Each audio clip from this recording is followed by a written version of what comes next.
Hello mga kakabs, magandang gabi. Magluto naman ako ng macaroni para naman sapo ng amo ko. Ayan nga pala, mayroon pala akong manok, kaunti lang yung aking lulutuin. Bali kalahati lang dyan sa plastic na macaroni. At ito naman yung aking mga seasoning. Hindi talaga nawawala yan kasi hinahanap ng lasa nila yan. Tsaka may magic din. Yan lang, simple lang, madaling lutuan lang to. Part naman ng ating pagluluto, pinakamadali ang luto lang talaga to sa kanila kasi parang paghalu-haluin lang siya lahat, pagsama-samahin lang yung mga ricados hanggang sa maluto mga manok. Hindi katulad sa atin na yung pag nagluto tayo ay ilalaga pa saka siya ihahalo sa sauce. At dito magisa naman ako ng sibuyas. Wala nang maraming halo pa na mga pang gisa-gisa kundi sibuyas lang.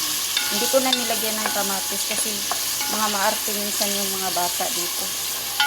Tapos gisahin ng sibuyas, ilagay naman yung manok.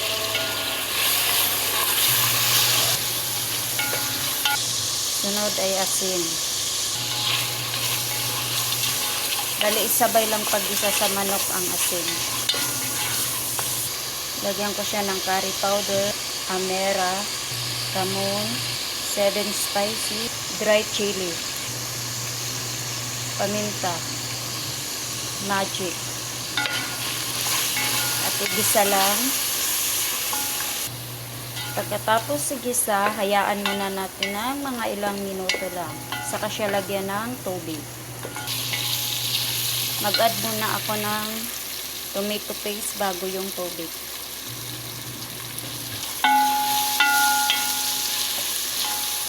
Maganda talaga magluto yung hindi ka naghahabol sa oras kasi yung pagluluto niya ano talaga yung karne.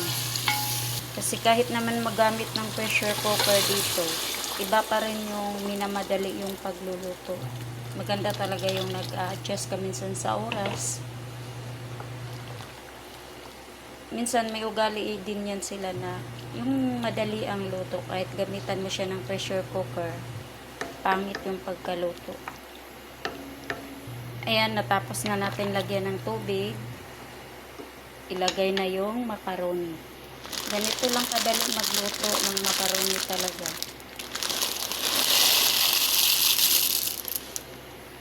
Tapos lutuin ko lang siya sa mahinang apoy para hindi naman siya as in na yung